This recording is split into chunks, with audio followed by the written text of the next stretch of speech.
A third key element of being a leader in this era of flux and technological change, of course, is that all of us are having to have a crash course and sharpen our AI acumen. So a lot of us are trying to figure out what being a leader in this era of AI means. And so I think that there are a lot of really good takeaways for what we can do as we see our workplaces really shifting. If you're looking for another resource outside of this talk, I would really recommend this book by David De Kramer, this idea of being an AI savvy leader.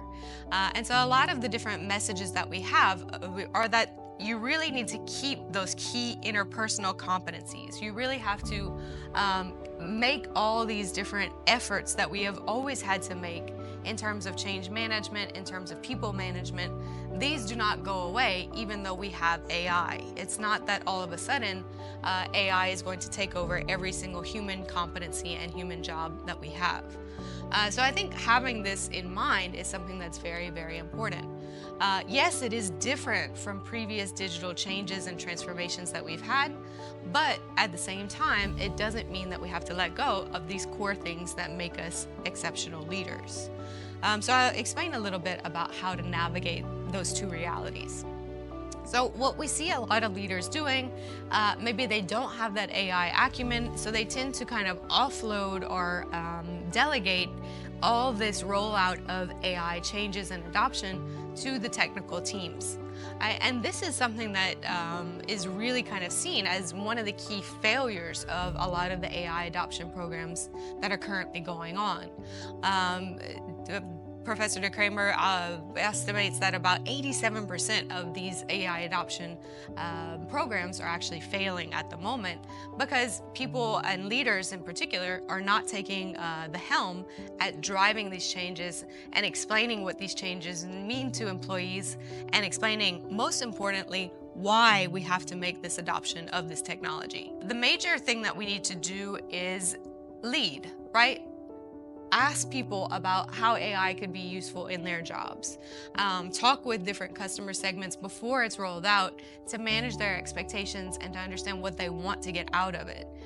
So inquiry, questioning, listening on a deep level before you actually go into these different processes.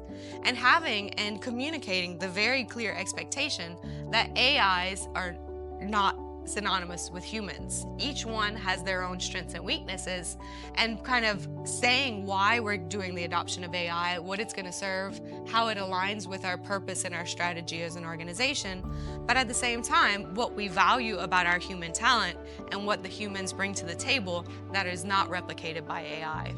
So it takes a lot of communication. It takes a lot of sending these messages through a lot of different forums. And I think that having this and being trustworthy as you do it can be the key between a successful AI adoption and a non-successful one. All right. Also, we need to kind of keep in mind when we're setting up our budgets for these programs, don't spend, as most leaders are doing now, 90% of your budget on the technology itself, right? We tend to get a big budget and we want to get the best that money can buy. We don't spend any money or time in reskilling or retraining our human talent to be able to use these tools in a way that helps them to be more productive and frees up time for more innovative pursuits. All right, so there also needs to be a message, and I think this is really important because humans are naturally very afraid and fearful more than any other technology of AI because it is an identity threat to us, right? So more than any other technology, there's this fear of replacement. There's this fear of diminishing the thing that we bring to the table, our own unique value.